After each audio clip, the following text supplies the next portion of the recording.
Combien j'épargne par mois? Entre 0 et rien. Les gens qui pensent qu'on peut mettre des sous de côté, est-ce que vous foutez notre gueule? Souvent des concessions en fin de mois. Ouais, en fin de mois, ouais, pas mal. Les gens qui me disent tu devrais mettre de l'argent de côté. Quel argent? Ça fait 1000 ans que j'ai pas fini le mois avec même 0. Moi, je vois qu'une chose, c'est que moi, j'ai que 630 € de retraite et je fais pas tant de cinéma. Il y a une question que j'aimerais te poser. Si tu devais choisir entre survivre aujourd'hui ou préparer ton avenir, tu ferais quoi? Je te parle du vrai avenir, celui qu'on appelle plus tard, celui pour lequel on est censé épargner, prévoir, cotiser. La plupart d'entre nous choisiraient certainement la première option, n'est-ce pas? Eh bien, de plus en plus de jeunes entre 25 et 35 ans retirent déjà l'argent qu'ils avaient placé pour leur retraite. Certains sautent des repas, d'autres vendent leurs affaires Vinted pour tenir jusqu'à la fin du mois, et d'autres, au contraire, dépensent tout. Car qui sait si on sera toujours en vie demain? Mais il y en a, ils sortent pas, ils veulent pas sortir, ils veulent rien faire parce qu'ils mettent de l'argent de côté. Vous allez me dire, oui, c'est comme ça que tu vas rester pauvre. Mais y a pas de souci. À un moment, les gars, je profite. Non, parce qu'il y en a, ils mettent pas l'argent de côté. Ils se mettent eux de côté, ils mettent leur vie de côté, les plaisirs de côté. C'est pas ça la vie pour moi, les gars. Je refuse de sacrifier ma vie d'aujourd'hui pour un futur que je ne verrai peut-être jamais. Alors cette phrase, je l'ai lue sur Reddit. Et sous cette phrase, il y a eu des milliers de commentaires. Des jeunes absolument de tous les pays. Et tous racontaient la même chose, la peur de manquer, le coût du logement, la perte du sens au travail et surtout l'impression que le futur est devenu une fiction. J'ai fait mes calculs, apparemment je peux prendre ma retraite à 93 ans et vivre confortablement pendant 11 minutes. Nos parents ont grandi avec une promesse. Travaille, économise et tu seras en sécurité. C'était leur contrat social, j'aime bien l'appeler comme ça. Mais pour nous, Génération Z, cette équation ne fonctionne plus du tout. On travaille, on économise parfois, et pourtant la sécurité, elle ne vient pas. Moi je pense que ce n'est pas parce qu'on rejette le travail, mais c'est qu'on a compris aujourd'hui qu'il ne protège plus du tout même. Aujourd'hui tu peux avoir un CDI, un master, un bon poste, et toujours avoir peur de ton compte à découvert à la fin du mois. Les gens qui disent oui, je comprends pas les gens qui sont à découvert, je comprends pas les gens qui ont pas d'argent. Nous avec ma femme, on gagne 1500 € par mois à deux, on s'en sort très bien. Vous foutez de notre gueule? Mais putain, mais tu sors une fois, tu vas manger une fois chez Flunch, tu vas une fois au cinéma, t'as dépensé le PIB du Yémen. Je regarde mon compte tous les matins, j'ai rien fait, on dirait qu'il y a un mec qui a volé ma carte bleue. Le 5 du mois, t'es à découvert même quand tu gagnes bien ta vie. Forcément, on commence à douter, pas seulement de l'économie, mais du sens même de préparer l'avenir. Parce que le futur ne ressemble plus à une récompense, mais plutôt comme une menace. Au Royaume-Uni, une étude s'est penchée sur ce rapport brisé. Elle a interrogé des jeunes de 18 à 30 ans sur un sujet qu'on préfère tous éviter, la retraite. La majorité a répondu qu'elle n'y croyait pas. Je ne comprends pas comment ça marche, je ne sais pas si cet argent sera encore là plus tard, c'est dans trop longtemps, j'arrive pas à y penser. 3 phrases et toute une génération qui admet le futur n'est plus un horizon. Je mets l'étude dans la description si vous voulez en savoir plus. Je m'excuse pour la mise en page, les textes sont très condensés et en plus, elle est en anglais. J'ai donc pris la liberté de tout modifier, de la traduire et de te faire une version beaucoup plus propre. Et si j'ai pu faire ça, c'est grâce à UPDF, un logiciel qui, comme son nom l'indique, te permet de gérer tes PDF. Tu peux éditer, déplacer, corriger, mais la partie que je préfère moi, c'est son assistant IA intégré. Tu peux littéralement poser toutes tes questions que tu veux à ton document. Tu peux lui demander de t'expliquer un passage, résumer un chapitre ou même de générer une carte mentale.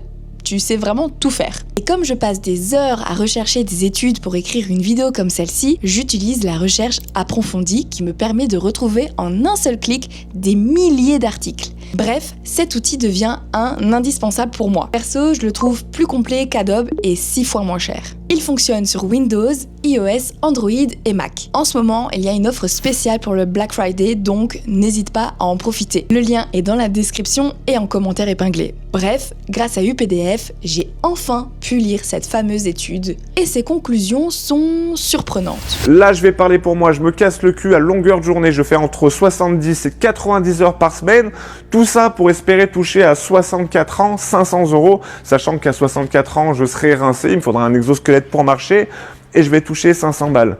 Je vais faire de plein de la bagnole. Une fois les courses, terminus. J'ai vraiment hâte d'être à la retraite. Seuls 13% des 18-24 ans au Royaume-Uni ont une pension privée. Chez les 45-54 ans, 81%. Et près de 111 millions de Britanniques atteindront la retraite avec moins que ce qu'ils espéraient. Mais derrière ces chiffres, il y a des histoires. Des jeunes qui disent « je préfère vivre maintenant parce que je ne sais même pas si le système existera encore quand j'aurai 60 ans ». Et franchement, on les comprend. Les prix montent, les loyers explosent, les salaires stagnent. Alors penser à dans 40 ans quand tu ne sais même pas comment finir le mois, ça devient presque absurde. Singe diplômé banane plus 5 croit qu'il cotise pour sa retraite. Singe bosse toute sa vie, cueille des bananes, paye ses impôts. Singe se dit « au moins, ça prépare ma retraite ». Sauf que non. Tu ne mets pas de bananes de côté, tu donnes tes feuilles au gouvernement singe, qui les file direct aux vieux singes actuels. T'es obligé, pas le choix. On te fait croire que tu cotises pour toi, mais en vrai, tu finances juste les autres. Alors tu cotises, en espérant qu'un jour, ce sera ton tour. Mais parfois, Singe meurt juste avant d'y arriver. Ou alors, il touche une seule feuille, et paf, il clams. Singe pas de chance. Le reste de ses feuilles, gardées par le gouvernement singe. Jackpot. Problème. Aujourd'hui, trop de vieux singes. Trop de bouches à nourrir. Pas assez de jeunes cueilleurs. Alors le gouvernement singe dit, on recule l'âge de la retraite. Traduction, plus tu bosses vieux, plus t'as de chances de mourir avant. Moins de retraite à payer, plus de feuilles pour gouvernement singe. Résultat, singe diplômé banane plus 5 travaille jusqu'à ce qu'il claque, pendant que gouvernement singe mange ses bananes. Même après avoir clamsé. Moralité, la retraite, c'est pas une promesse. C'est une carotte pour te faire bosser jusqu'à la mort. Autrefois, l'argent était un outil. Aujourd'hui, c'est devenu une source d'angoisse. Sur TikTok, on parle de money dysmorphia. Ce sentiment que, peu importe combien tu gagnes, tu n'auras jamais assez. La money dysmorphia. Dysmorphie financière ou le fait de se croire beaucoup plus pauvre qu'on ne l'est réellement. En clair, on est incapable d'évaluer sa situation financière de façon objective et on a en permanence l'impression d'être en retard sur sa vie. On vit aujourd'hui dans une économie de la peur. Vous voyez, moi j'ai 26 ans. Et l'une des choses qui me préoccupe depuis un certain temps, c'est mes économies. Ça fait 1000 ans que j'ai pas fini le mois avec même 0. Avant, on travaillait pour vivre. Aujourd'hui, on vit pour tenir. Alors, dites-moi si je me trompe, mais nos parents épargnaient pour plus tard. Nous, on épargne pour tenir jusqu'à demain. Et je trouve que cette phrase-là, elle marque la fin d'un modèle, celui où le futur valait l'effort. Parce qu'à force d'incertitude, on a cessé d'y croire. Et c'est peut-être pour ça que certains dépensent sans culpabilité. Et perso, c'est mon cas. On nous dit qu'on brûle notre futur, mais comment pourrait-on brûler quelque chose qui n'existe plus vraiment ? Je dis ça, je dis rien, mais je pense qu'il y a beaucoup de gens qui oublient un aspect super important de la vie. C'est qu'au final, tu vis qu'une seule fois, cette vie elle est courte, et une fois que c'est fini, c'est fini. Il y a quelques semaines, j'ai perdu un proche. Il avait 33 ans, une petite fille d'1 an. Quand j'ai appris son décès, ce jour-là, j'ai compris que quelque chose n'allait pas. Épargner, investir, planifier, tout ça a du sens, oui, je ne dis pas, mais seulement si on croit encore qu'on aura le temps d'en profiter. Et la vérité, c'est que notre génération n'a pas cessé d'épargner, mais c'est juste qu'elle a cessé d'y croire. Alors, on ne veut pas forcément être riche, enfin si on l'est, c'est beaucoup mieux. Mais ce que je veux dire par là, c'est qu'on veut juste être en sécurité, et pas dans 40 ans. Genre maintenant, quand on est jeune. Le monde change plus vite que les promesses qu'on nous a faites. Nos parents ont bâti leur vie sur un escalier qu'on a remplacé par un tapis roulant. Je m'explique ? Tu marches, tu cours, et tu restes au même endroit. Alors forcément qu'on se lasse. Et on se dit, bah à quoi bon ? Quand on parle d'économie, on parle de chiffres, de croissance, de taux d'intérêt. Mais en réalité, on parle aussi de confiance. La confiance, c'est ce qui transforme un billet de papier en valeur. Et aujourd'hui, cette confiance s'effrite. Moins de 15% de jeunes adultes disent croire en un avenir économique meilleur. Oula, pardon, j'ai une petite toux. C'est la période. Avant, on pensait que la pauvreté se transmettait de génération en génération. Alors qu'aujourd'hui, bien, c'est le désespoir qui se transmet, j'ai l'impression. Alors, est-ce que c'est grave ? Ou peut-être que c'est simplement un signe qu'on arrive à la fin d'un cycle ?